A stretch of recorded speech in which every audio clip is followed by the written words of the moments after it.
भू माफियाओं ने एक बार फिर से अपने दबंगों और सरकार के निर्देश और नियमों को ताक पर रखकर एक बेबस लाचार वृद्ध की जमीन पर कब्जा किया। आपको बता दूं कि वृद्ध तथा उनके छोटे बेटे ने कई आला अधिकारियों तथा निबंधन कार्यालयों के चक्कर लगाने के बाद कोई प्रतिक्रिया नहीं आई, ना ही कोई निर्णय, नहीं आश्वासन। 65 साल की वृद्ध महिला के पति सरकारी मुलाजिम थे, परंतु सेवानिवृत्त होने के बाद कई वर्षों से लगातार बीमारी के दौरान उनकी मानसिक संतुलन खो चुके हैं और उनका परिवार पेंशन के सहारे चल रहा था। इसी बीच भूमाफियाओं और दबंगों ने मौके का फायदा उठाकर अनपढ़ वृद्ध महिला से किसी प्रकार अंगूठे का निशान ले लिया। वृद्ध महिला और उनके छोटे पुत्र सरकार से इंसाफ की गुहार लगा रहे हैं कि हमारे साथ इंसाफ किया जाए। पीड़ित महिला लालमती देवी ग्राम नोनिया बिगहा नरेला रीजन की है और उन्होंने क्या कहा, आइए सुने।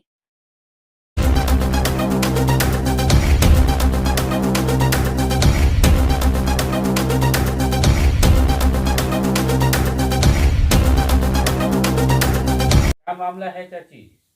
हमें यह मामला है कि हम पढ़ल लिखल ना है, हमारा पैसों ना गिने आवे, पैसा कोई दे दे 100 रुपया तो मिल ना पाए।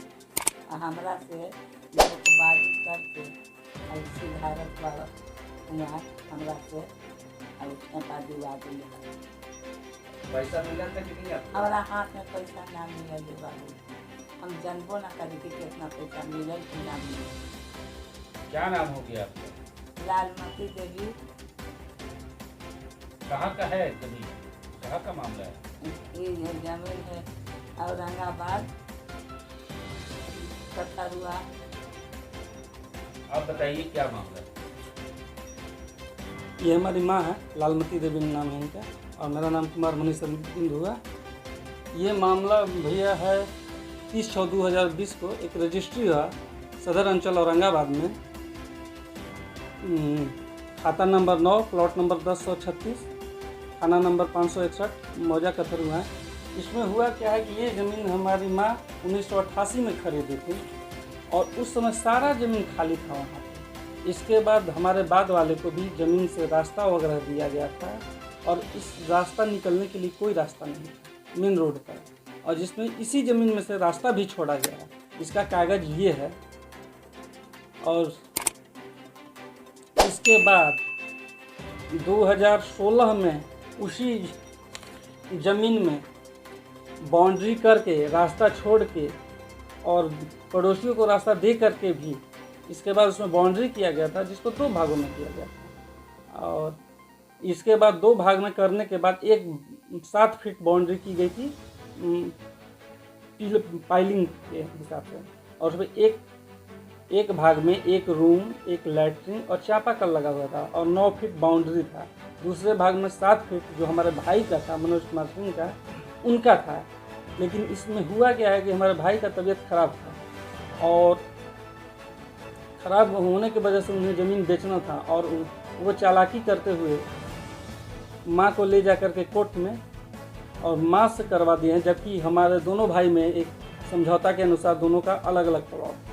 और ये गलत तरीके से सिद्धार्थ कुमार ग्राम मंजूराही, पिता महेंद्र सिंह, चाचा अमरिंदर सिंह, जो कि बताते हैं कि हम डीएम के गोपनीय शाखा में कार्यरत हैं। और ये जो है बिल्कुल पूरी तरह से गलत तरीके से लिखवाया गया। इसमें मकान बना हुआ था, घारी का नाम लालमती देवी, एड्रेस गलत है, पहला पन्ना लालमती देवी, ग्राम नोनिया बिगहा, पोस्ट घेवरा, जो कि यहाँ नाउर लिखा हुआ है। ये निबंधन ऑफिस में गलती की गई।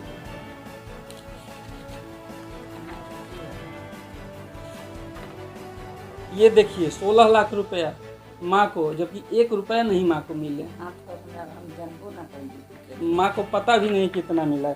ये देखिए 1036 02.734, जब इसमें रास्ता बदलेन हो गया, फिर 32-7 लाख यहाँ खाली रहा। इसके बाद कौन पहले किया बाउंड्री, आगे पीछे कर दिया, इसके बाद भी उतना ज़मीन उनको लिख दिया गया। यहाँ चौहद्दी गलत है। देखिए चौहद्दी जो भी है 1988 से पहले का लिया गया है, क्योंकि रजिस्ट्री 2020 में हुआ और 1988 का दिखाया गया है। ये देखिए कब्जा दखल एवं शांतिपूर्ण, कहाँ से शांतिपूर्ण, जब रास्ता अपना आप छोड़े हैं, फिर पड़ोसियों को रास्ता दिए हैं, बदलेन किए, तो दखल शांतिपूर्ण कैसे हो गया? इसका भी कागज़ है मेरे पास।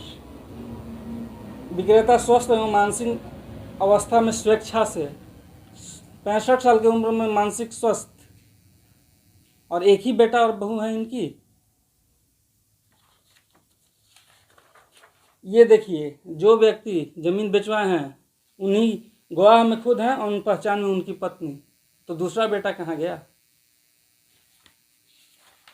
ये देखिए, दूसरे प्लॉट पर फोटो खिंचवाया गया है बिना वजह, बस हाथ से, कोई नियम कानून को नहीं देखते हुए हाथ से बस लाइनिंग करके नक्शा पास कर दिया गया है। अगर इस तरह नियम को धत्ता बताते हुए काम किया जाएगा निबंधन ऑफिस में, तो क्या स्थिति होगा कोर्ट का। रोज आदमी कोर्ट में दौड़ते रहेगा ऑफिसर के पास। इसमें जितना भी लिखा हुआ है गलत है। मैं 30/6/2020 के 15 दिन के बाद ये लड़का सिद्धार्थ कुमार मेरे पास कॉल किया कि हम ज़मीन लिए हैं। मैंने कहा कि तो तुमने लिया है, तुम बनाओ, हमको क्या मतलब है। तो वो इसलिए किया था कि इनको जानबूझ के परेशान करें, इनका कब्जा करें। और ये मकान बना हुआ था 9 फीट से ऊपर बाउंड्री था, रूम था, लैट्रिन था, सारा कुछ तोड़ दिया, रूम का ताला तोड़ दिया। इस सब का कंप्लेन मैं बारी बारी से सबके पास किया हूँ। मैंने औरंगाबाद डीएम साहब को लिखा, ये देखिए, समाहरणालय औरंगाबाद 9/1/2021 को आदेश पारित हुआ है। कोई नियम कानून को नहीं देखते हुए हाथ से बस लाइनिंग करके नक्शा पास कर दिया गया है। अगर इस तरह नियम को धत्ता बताते हुए काम किया जाएगा निबंधन ऑफिस में, तो क्या स्थिति होगा कोर्ट का। रोज आदमी कोर्ट में दौड़ते रहेगा ऑफिसर के पास। इसमें जितना भी लिखा हुआ है गलत है। मैं 30/6/2020 के 15 दिन के बाद ये लड़का सिद्धार्थ कुमार मेरे पास कॉल किया कि हम ज़मीन लिए हैं। मैंने कहा कि तो तुमने लिया है, तुम बनाओ, हमको क्या मतलब है। तो वो इसलिए किया था कि इनको जानबूझ के परेशान करें, इनका कब्जा करें। और ये मकान बना हुआ था 9 फीट से ऊपर बाउंड्री था, रूम था, लैट्रिन था, सारा कुछ तोड़ दिया, रूम का ताला तोड़ दिया। इस सब का कंप्लेन मैं बारी बारी से सबके पास किया हूँ। मैंने औरंगाबाद डीएम साहब को लिखा, ये देखिए, समाहरणालय औरंगाबाद 9/1/2021 को आदेश पारित हुआ है। दूसरा, अनुमंडल पदाधिकारी को कर्मचारी हैं कामेश्वर सिंह, उन्होंने गलत रिपोर्ट दे दी थी इस जमीन का, तो फिर कंप्लेन किए थे एसडीओ साहब को।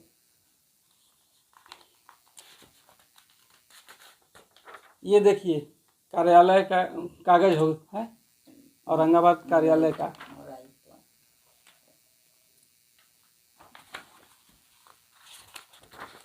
ये देखिए, रास्ता बदलन का कागज है। मेरी माँ ने रास्ता दिया था अपने पड़ोसियों को आने जाने के लिए, बदलन रास्ता। औरंगाबाद पुलिस अधीक्षक सुधीर पोरिका को लिखा था मैंने कि ताला तोड़ दिया गया, लैट्रिन तोड़ दिया गया है। आपकी सुनवाई अभी तक हुई या नहीं। हमारी सुनवाई 3 आदमी ने किया, औरंगाबाद डीएम साहब, एसडीओ साहब और अपर समाहर्ता साहब ने, तीनों ने आदेश दिया, इस पर कार्रवाई करवाई तुरंत। लेकिन इसमें सीओ औरंगाबाद प्रेम कुमार, निबंधन पदाधिकारी जिनको मैंने इससे अवगत करवाया कि ये गलती हुई है, उन्होंने हमसे बोला कि आप एक आवेदन दे दीजिए, हम इस पर एक्शन लेंगे। लेकिन उन्होंने कोई इस पर कार्रवाई नहीं की। ठीक। तीसरा गलती, कामेश्वर सिंह जो कि हल्का कर्मचारी हैं, उन्होंने पैसे लेकर के ये पूरा रिपोर्ट बना दिए हैं। अदरवाइज आप प्लॉट पे जाइए और देखिए, सारा कुछ गलत है। इसमें सीओ, सीआई और हल्का कर्मचारी, इन तीनों का बहुत ज़्यादा गलती है। इन तीनों ने पैसे ले रखे हैं और पैसे के आधार पर इसका दाखिल खारिज, मोटेशन और सब कुछ हो गया है। 2 महीना में दाखिल खारिज हो गया है। यहाँ 2 साल 3 साल लग जाते हैं। और उस समय कोविड फैला हुआ था, इसलिए ज़्यादा इसमें कुछ नहीं कर सके, इसलिए कि आवागमन का साधन नहीं था, पुलिस रोक देती थी जहाँ तहाँ। हम इसमें ज़्यादा कुछ नहीं कर पाए हैं। मैं सरकार से यही चाहता हूँ कि मैं कोर्ट नहीं जाना चाहता हूँ। इसमें सरकारी कर्मचारियों की गलती है और पदाधिकारियों की। अतः मैं चाहता हूँ कि इसमें मुझे उचित न्याय मिले। बहुत हमरा साथे अन्याय भेल है। हाँ, बहुत अन्याय कैले है सिद्धार्थ कुमार। सरकार से गुहार करते हैं। ये हमारी का कहना है कि हमारी सरकार से गुजारिश है कि मेरे को न्याय दिलाया जाए। ये अनपढ़ हैं, बोल नहीं सकती हैं। कुछ